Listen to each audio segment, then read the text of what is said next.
All right. Good afternoon to those of you on the East Coast. Good morning to those of you on the West Coast. I'm your host, Brandon Choi, also co creator of Movers and Shakers Unlimited. And thanks so much for joining us wherever you're watching from. And on this edition of Movers and Shakers Unlimited, you guys are in for a treat. If you guys are taking a look at the title, I want to introduce our terrific guests that we have on tap for you guys.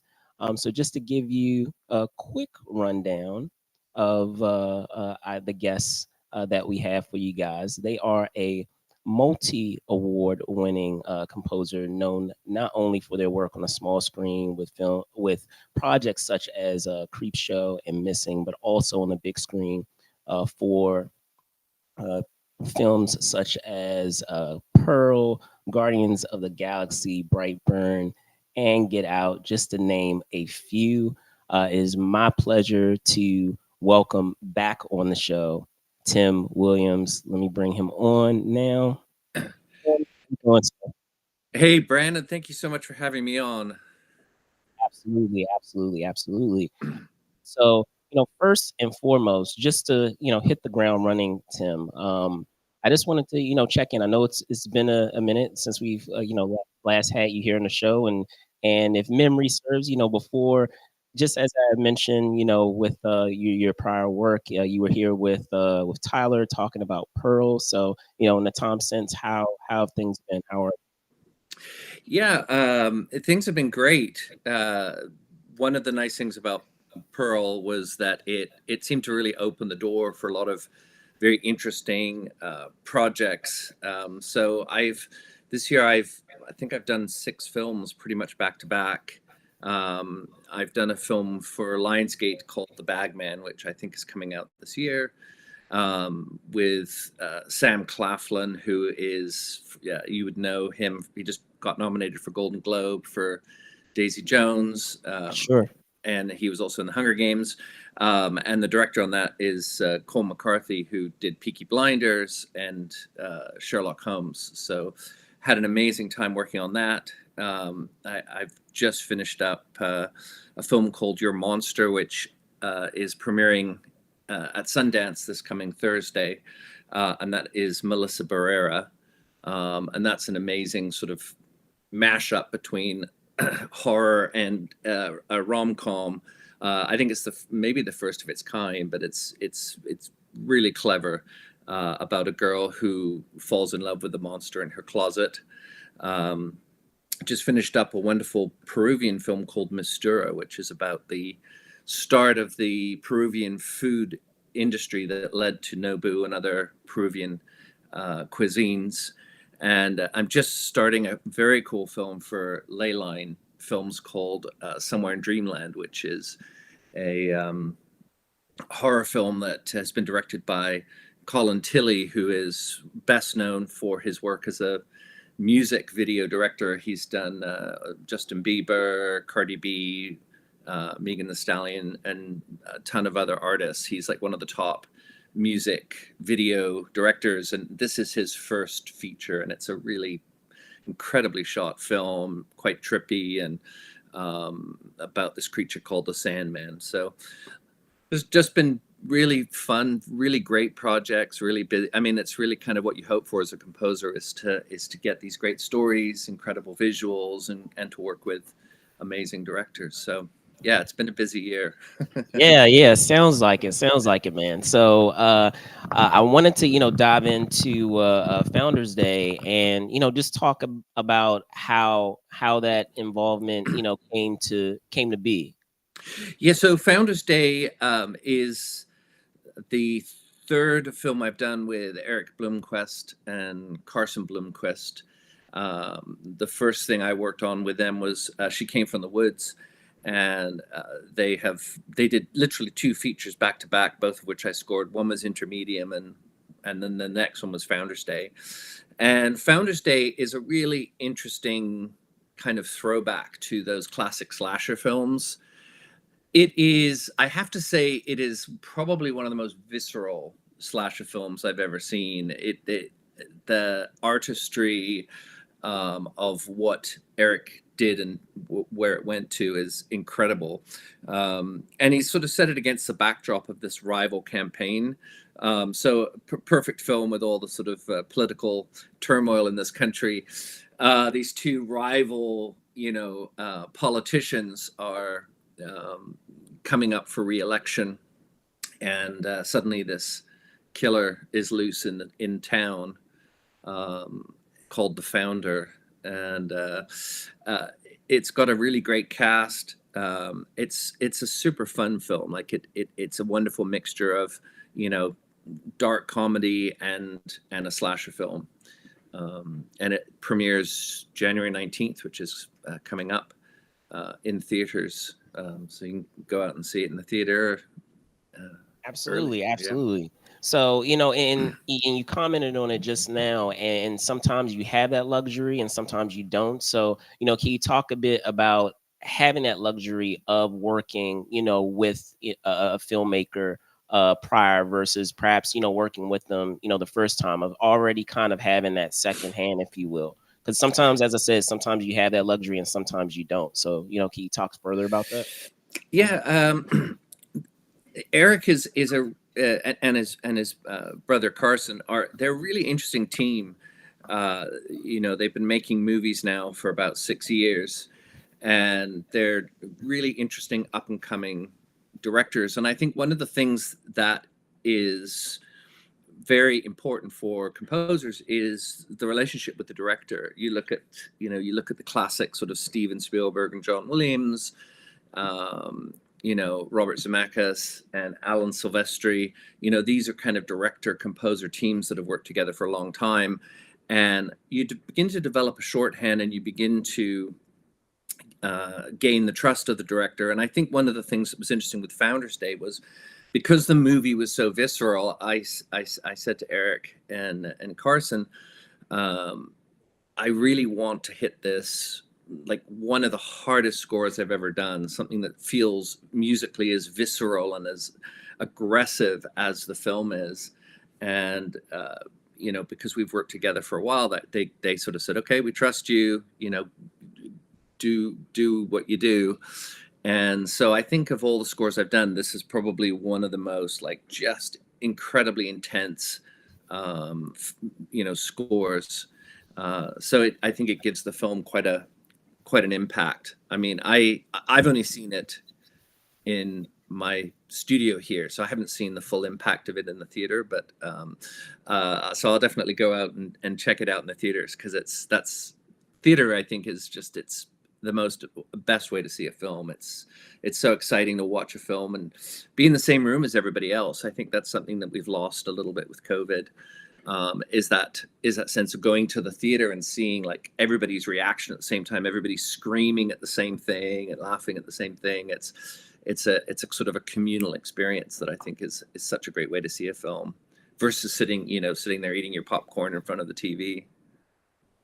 Definitely. And to dive deeper into that, can you talk a bit also of how early in that process were you able to get involved, of just as you said, you had previously worked with the filmmaker. So how early in that process did they involve you to be able to start thinking about how, just as you said, how visceral you wanted to make the score for this film?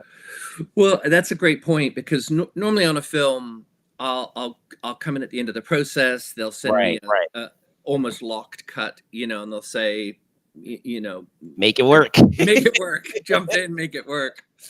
And that I enjoy that. And there's a lot to be said for being able to see a film to really get the sense of what the score should be. But in this particular case, when they sent me script, I got to read the script. I knew who was being cast. So it gave me an opportunity to really think about the approach that I would take with it. And I always think it's better if you understand the point of the story and you understand the intention of what the film is trying to be. It allows you to kind of think ahead of time and really sort of think, what is my palette for this film going to be? One of the things I like to do is really come at films very differently. Thankfully, sort of over the 15 years that I've been in Hollywood, I've had the opportunity to work on a huge variety of films, everything from orchestral, romance, horror, action, sword and sandals, you name it. I've had, the opportunity to work on it. So for me, thinking what kind of score do I want to write? What do I want the instruments to be? Is a huge part of the process and this was for me, when I saw the film, I was just like, and even from the script, I was thinking that this was an opportunity to create something that was like a very intense, heavy score, and maybe go somewhere where I hadn't gone before, which is for composers always very exciting to try something new. Definitely, and in specifically getting into that visceral component, as a composer, I'm assuming that you already have like a standard base of tools, or I should say of instruments that you rely upon for your scores. But in order to place that emphasis, as you said, on that visceral component, can you talk a bit about what particular instruments went into developing the score, and perhaps were there some that you hadn't used prior, on prior projects, and because of the intention that you wanted to have with this film, you brought them on board and including in the score? Yeah, well, this here was kind of it's a brand new synthesizer called the C15, and it's been developed by the guy who made the Native Instruments or Battery. If you ever used any of the Native Instruments stuff, you'll know that most composers will use Native Instruments, Contact, Battery. And one of the things that they were developing was this plug-in synth that is really powerful, and one of the ones that I used a lot. It kind of has these very aggressive bass sounds, very aggressive, very high cutting sounds. And he got so bored with doing Native Instruments that he said, I'm going to take 3 years off. I'm going to create a brand new synth from the ground up.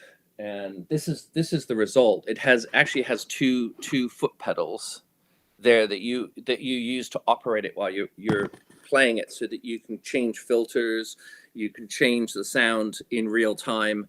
And it is because he was very passionate about it being an instrument that's played. There is no MIDI input. You can't trigger it from a computer. It has to be generated in real time while you're playing it. And this, so it's a lot of fun, because you really do have to hit record and just try to get the performance right, and have a couple goes until you get it right.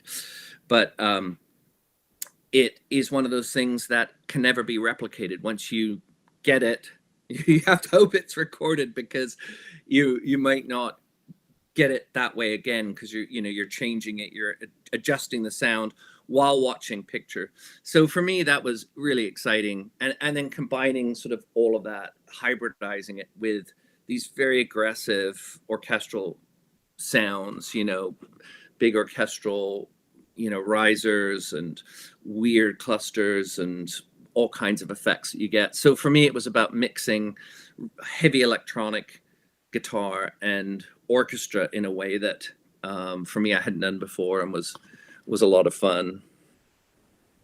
Awesome.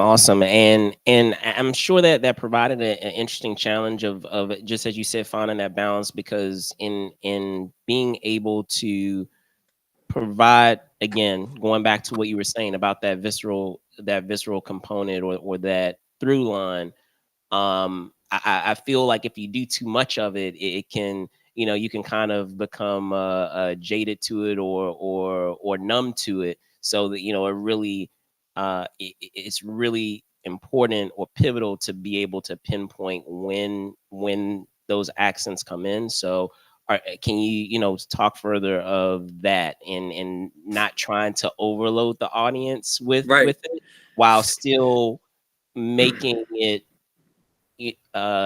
making it effective enough where there is still recognizable what the intention is. Yeah, that's a great point. One of the things that in approaching any film, but particularly horror films, is kind of what I call this. I call it life normal. What's life normal before everything, gets screwed up? And what is that sound like? What does it sound like when things are going well for that community, when life is good? With Brightburn, it was they were on a farm, so for me, it was kind of that I used a fiddle and just that sense of just kind of like warmth of the family. With Pearl, we start with this very kind of overstated. The barn doors open, and I have that theme, and we go in that very first cue where she goes to the barn. Again, it's that very happy life normal before things start to shift. So for Founders Day is the same thing. It's trying to find ways to create both a normal life, but also emotion. What are the characters going through in their ordinary lives before things get turned upside down? With Founders Day, you also have the addition of political intrigue. So you've got these sort of sneaky warring campaigns going on between the two candidates are all trying to sort of do these sort of dirty tricks on each other. So there had to be some kind of a language. And so for that, I was using kind of bass clarinets and kind of a little bit more traditional colors. And that's always the point when you're doing a film score, is what is the pacing going to be? So that where do you hold back, and then where do you get really aggressive, and how do you shape the movie? And music does a very important job of pacing a movie, shaping the emotion, shaping the story. That's your primary job. So usually what I'll do is, as I tend to write key scenes first, and then I go back and I tend to try and do it in order. But what I then do is, once I'm at a point where I've got a first draft of the score, I'll put it up again and watch it down and see if the shape of the score is working. Sometimes you let out, I sort of call it putting your foot on the gas. Sometimes you do it too early in a film, and sometimes you just need to rewrite cues so it holds back before and the opposite can be true too, where you hit a section and you're too slow and you're not helping push towards the end of a film. So the pace of a film and the balance between the impactful scenes and the emotional scenes is really critical, and choosing where to put those is can help the audience be carried through the story in a very subconscious way. Awesome. And just as you mentioned before, you said that Founders Day arrives in theaters on January 19th. So I want to make sure that everyone is clear on that. But I wanted to, before I let you go, of just briefly teasing, you teased a little bit of it at the top of what's going on at Sundance, and I'll announce that we will have Tim back. So this is a two-parter, guys. We will have Tim back next week to talk further about the goings on at Sundance, and perhaps some other films in his filmography that are coming up on their anniversaries. But yes, go ahead, Tim. Yeah, that sounds great. I head out to Sundance on Wednesday, and then we premiere Your Monster is Thursday night, and so it should be a lot of fun. It's my first time going to Sundance, so I've done a lot of the other festivals. I did the South by Southwest with Robert Duvall, of all people, for the Wild Horses film I did with him. I've done TIFF a bunch of times, most recently with both Pearl and The Swearing Jar with Kathleen Turner. And but the two festivals I haven't done are Sundance and Cannes. So Sundance is definitely for me a huge bucket list. And Your Monster, we'll see if it gets into Cannes, but hopefully I might be able to check off Cannes as well. But Sundance is definitely a big bucket list. So I'm looking forward to heading out there.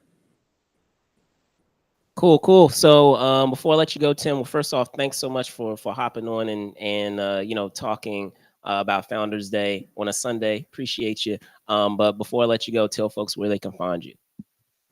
Pleasure. Yeah. So if you want to check me out, it's Timothy Williams Official is on Instagram.